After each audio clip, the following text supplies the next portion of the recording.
सच्चिदानंद सद्गुरु साईनाथ महाराज की जय। ஓம்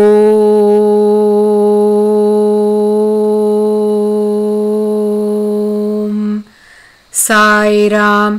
ஸ்ரீ சாயி சத் சரிதம் மராத்தியில் ஓவி நடையில் எழுதப்பட்ட மூல கிரந்தத்தின் தமிழ் மொழிபெயர்ப்பிலிருந்து 45வது அத்தியாயத்தை இப்பொழுது நாம் கேட்கலாம். ஸ்ரீ கணேஷாய நமக, ஸ்ரீ சரஸ்வதியே நமக, ஸ்ரீ குருப்யோ நமக, ஸ்ரீ குலதேவதாயை நமக, ஸ்ரீ சீதா ராமச்சந்திராபியாம் நமக, ஸ்ரீ சத்குரு சாயிநாதாய நமக.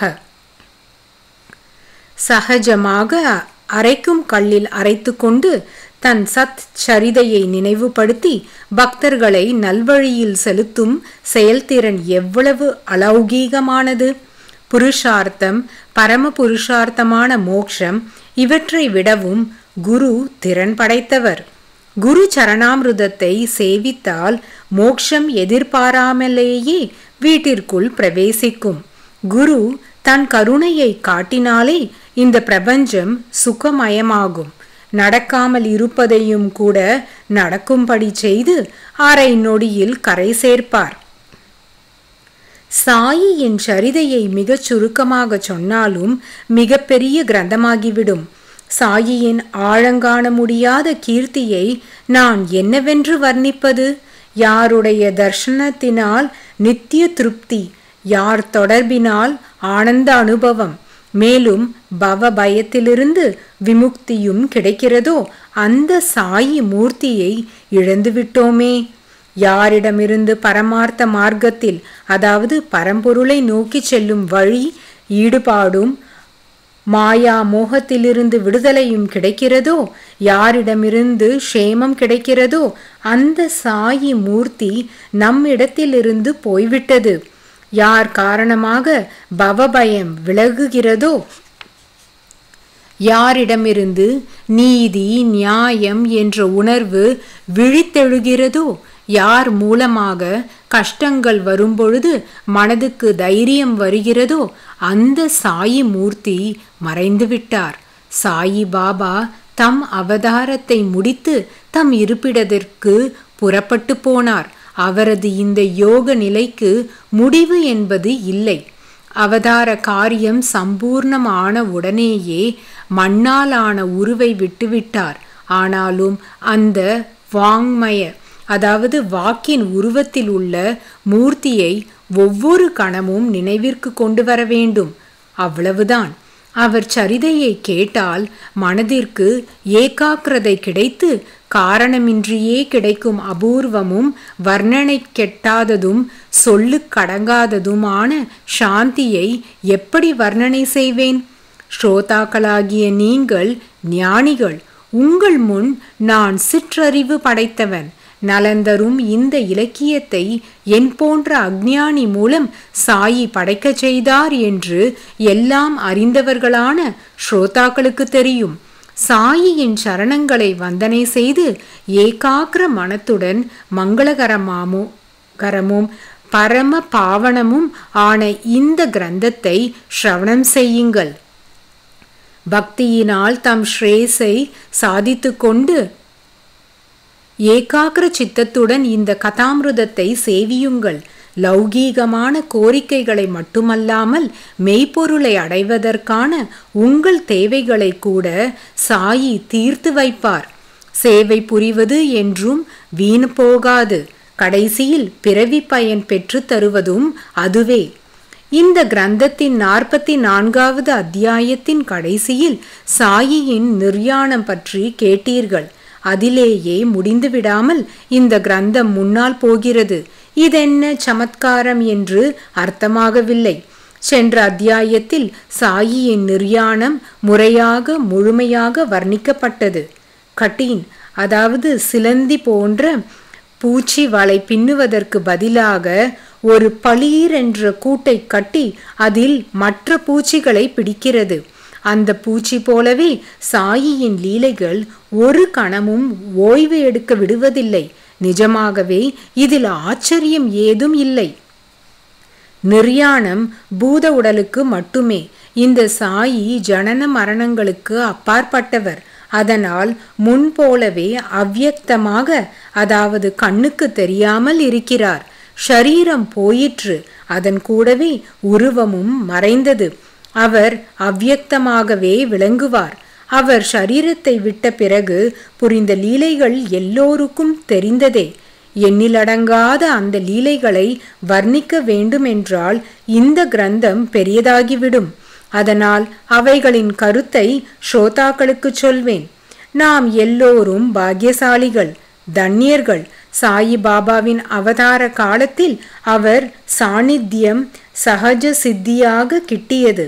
ஆனால் நம் என்ன ஓட்டங்கள் உலகியல் விஷயங்களிலிருந்து விடுபடாமல் பகவான் மேல் பிரீத்தி உண்டாகாமல் இருந்தால் அதைவிட துர்கதி என்ன இருக்கிறது? எல்லா இந்திரியங்களுக்கும் சாயியின் மீது பக்தி இருப்பதே நிஜமான ஆராதனை. இல்லாவிட்டால் கண்கள் சாயியை பார்த்து கொண்டிருக்கும் பொழுது, செவிகள் சாயி கீர்த்தனையை கேட்கும் பொழுது, நாவு இனிய மாம்பழ ரசத்தின் சுவையில் மூழ்கினால், கரங்கள் சாயியின் திருவடிகளை ஸ்பரிசித்து கொண்டிருக்கும் பொழுது மிருதுவான படுக்கையின் ஸ்பரிசம் மனதிற்கு நினைவு வந்தால் இது ஆராதனையா?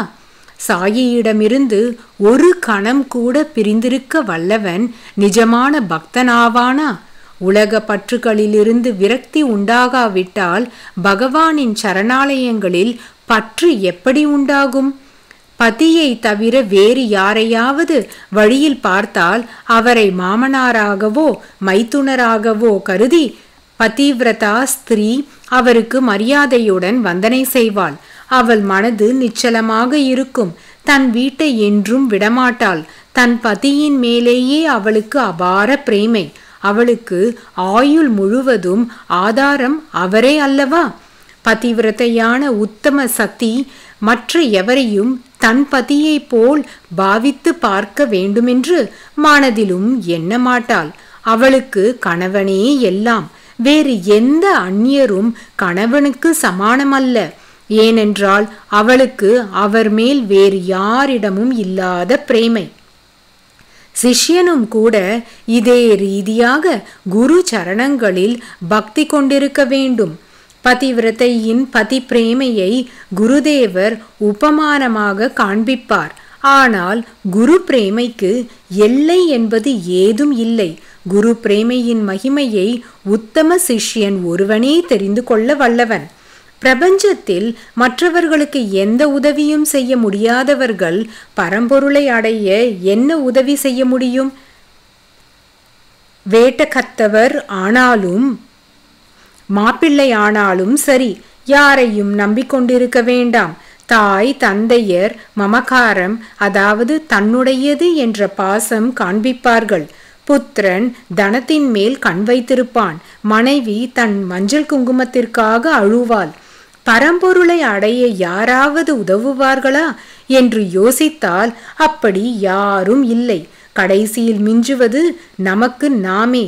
நித்யா நித்திய விவேகத்துடன், அதாவது அழிவடைவது அழிவில்லாதது என்று பகுத்தறிதல், இகபர சுகங்களையும் தன போகங்களையும் துறந்து சமதமாதி சாதனங்களினால், அதாவது மனது புலன்கள் இவற்றை அடக்குதல், ஒரே லட்சியமான மோட்சத்தை அடைபவர்கள் தன்யர்கள். இரண்டாவது ஒன்று இருந்தால் அதன் மேல் ஆசையை விட்டுவிட்டு தன் முயற்சியால் திடமான ஆத்ம விஸ்வாசத்துடன் இருந்தால் மெய்ப்பொருள் தானே சித்திக்கும். பிரம்மம் நித்தியம், உலகு அனித்தியம். குரு ஒருவனே நிஜமான பிரம்மம். அனித்தியத்தை, அதாவது அழியும் பொருள்களை தியாகம் செய்து குரு ஒருவனே தியானம் செய்யத்தக்கவன் என்ற பாவனையில் இருப்பது ஒரு சாதனை. அனித்திய விஷயங்களை துறப்பதினால் வைராகியம் பிறக்கிறது. சத்குரு பிரம்ம சைத்தன்யமே திரண்டு ஓர் உருவெடுத்தவர். சகல பிராணிகளிலும் பகவானே வசிக்கிறான் என்ற நினைப்பை அபேத பாவம் என்பார்கள். பயத்தினாலோ பிரேமையினாலோ இடையராது யாரையாவது தியானம் செய்தால், தியானம் செய்பவர்கள் தியேயை, அதாவது தியானம் செய்யப்படும் பொருள் ஆகிவிடுவார்கள். கம்சன், ராவணன், கீடம் அதாவது புழு இவர்கள் போல. ஆனால் தியானம் ஒருமுகமாக இருக்க வேண்டும். தியானத்திற்கு இணையான சாதனம் அதாவது வழி வேறொன்றும் இல்லை. தியானம் செய்யும் பழக்கம் உள்ளவர்கள் உலக மாயையை கட்டாயம் தாண்டுவார்கள். தான் ஜீவி என்ற பாவத்தை முற்றிலும் மறந்து பிரபஞ்சத்தை பற்றிய நினைவு இல்லாமல் ஆத்ம விசார சுகத்தில் மூழ்கி இருப்பவர்களுக்கு எங்கே ஜனனம், எங்கே மரணம்? எவர்கள் தம் குருவின் நாமத்தை பணிவுடன் மற்றும் மதிப்புடன் ஜபிக்கிறார்களோ அவர்களுக்கு பரமானந்தம். எல்லா பிராணிகளிலும் பகவானின் தர்சனத்தை கொடுப்பது நாமம் ஒன்றே. இதைவிட மகிமை உள்ளது வேறு என்ன இருக்க முடியும்? இந்த நாமம் என்னும் முத்தினை அடைந்த நான் சாயிக்கு பிரணாமம் செய்கிறேன். மனோவாக்கு காயங்களினால் நான் அவரை முற்றிலுமாக அதாவது அனன்யமாக சரணடைகிறேன். இந்த விஷயத்தை விளக்கும் ஒரு கதையை இப்பொழுது ஸ்ரோதாக்களுக்கு சொல்வேன். உங்கள் நலனுக்காக ஏகாக்கிர மனத்துடன் கேளுங்கள். புகழுடம்பு எய்திய அதாவது அமரர் காக்கா தீக்ஷித் சாயி சமர்த்தரின் ஆக்னேயின் பேரில் நித்திய நியமமாக பாகவதம் படித்து வந்தார் என்று எல்லோருக்கும் தெரிந்ததே. ஒரு நாள் பம்பாய் சௌபாத்தியில் இருந்த காக்கா மகாஜனியின் வீட்டில் போஜனம் செய்து இணையற்ற ரசம் ததும்பும் 11ஆம் ஸ்கந்தத்தின் 2வது அத்தியாயத்தை படித்த பொழுது கேட்பவர் மனது உணர்ச்சி வசத்தால் பொங்கி வந்தது போல இருந்தது. பாபாவின் பக்தரான மாதவ்ராவ் கூட காக்காவின் வீட்டில் ஏகாக்கிரமாக பாகவதத்தை கேட்க அமர்ந்தார். பாக்கியவசமாக கதையும் அதி மதுரமானதாக அமைந்தது. ஸ்ரோதாக்கள் விருப்பம் தீர்ந்து பகவத் பக்தியில் ருசி உண்டு பண்ணும் நல்ல சந்தர்ப்பம். கவி, ஹரி, அந்தரிக்ஷ முதலிய 9 சகோதரர்களை ரிஷபகுல தீபங்கள் என்று வர்ணிக்கும் ஆனந்தமளிக்கும் மதுர கதை அது. அந்த 9 பேரும் பகவத் ஸ்வரூபர்கள், அளவற்ற பொறுமையும் சாந்தியும் படைத்தவர்கள். பாகவத மகிமையை அவர்கள் வர்ணிக்கும் பொழுது ஜனக மகாராஜா ஆச்சரியமடைந்தார், எல்லையற்ற மகிழ்ச்சியும் அடைந்தார். ஹரி என்பவனிடம் பரமபக்தி எத்தகையது? ஹரி மாயையை தாண்டும் எளிய உபாயம் என்ன? இதற்கு பதில் உத்தம குருச்சரணங்கள் என்பதே. கர்ம அகர்ம விகர்மங்களின் மர்மம் ஒன்றே. குரு பரமாத்ம ரூபம். குரு பக்தியே பாகவத தர்மம். ஹரிச்சரித்திரத்தை அவர் அவதாரங்களின் விசேஷத்தை வர்ணித்த திருமிலநாதர் புருஷா அவதாரத்தின் லட்சணங்களை கூறி நாராயண ரூபத்தை வர்ணித்தார். பிறகு சமசர் ஜனக மகாராஜாவிற்கு பக்தி இல்லாதவர்களின் துர்கதியை பற்றி சொல்லி வேதம் விதிக்கும் கர்மத்தை விட்டால் எல்லோரும் நாசமடைவார்கள் என்று சொன்னார். எல்லா பிராணிகளிலும் ஹரி வசிக்கிறான். அதனால் யாரையும் துவேஷிக்க கூடாது. பிரதி ஷரீரத்திலும் பரமாத்மாவை பார்க்க வேண்டும். அவன் இல்லாத இடம் கொஞ்சமாவது அதாவது அணுவளவும் கூட எங்கேயும் இல்லை. கடைசியில் 9வதான கரபாஜர் கிருதத்ரேத யுகங்களில் அவர் எந்தெந்த தேவதா மூர்த்தியை எப்படி பூஜித்தார் என்று விவரித்தார். கலியுக மூர்த்திகளை எப்படி பஜித்தார், எப்படி தியானித்தார் என்று விவரித்தார். கலியுகத்தில் ஒரே ஒரு மார்க்கம், அது ஹரியின் குருவின் சரணங்களை எப்பொழுதும் நினைத்தல், சரணஸ்மரணை. அதனாலேயே பவ பயஹரணம் ஏற்படும். சரணாகதர்களுக்கு இதுதான் புகலிடம், அதாவது சரணம். இப்படி கிரந்த பாராயணத்திற்கு பிறகு காக்கா சாஹேப் நவநாதர்களின் செயல்கள், அவர்களின் மனோவிருத்திகள் அதாவது மனோபாவங்கள் எல்லையில்லாதவை அல்லவா என்றார். அதன் பிறகு அவர் மாதவராவிடம் பிரேமையுடன், இந்த பக்தி எவ்வளவு கடினமானது, நம் போல மூடர்களுக்கு அவ்வித சக்தி எங்கே உள்ளது? ஜன்ம ஜன்மங்களுக்கும் நடக்காத வேலை. சிரேஷ்டர்களான அந்த நாதர்கள் எங்கே? மகா பாபிகளான நாம் எங்கே? இந்த பக்தி அவ்வளவு சுலபமாக அடையக்கூடியதா? சத் சித்ரூபர்களான அவர்கள் தன்யர்கள். நமக்கு இவ்வித பக்தி கிடைக்குமா? நமக்கு இன்னும் கடக்கும் வழி எங்கே உள்ளது? நான் நிராசையுடன் குறுகி போகிறேன். இந்த ஜன்மம் வியர்த்தமாகி போனது என்று சொன்னார். சாயி பக்தர்களே, 45வது அத்தியாயத்தின் தொடர்ச்சியை நாம் அடுத்த தொடரில் கேட்கலாம். சாயியை பணிக. அனைவருக்கும் சாந்தி நிலவட்டும். ஓம்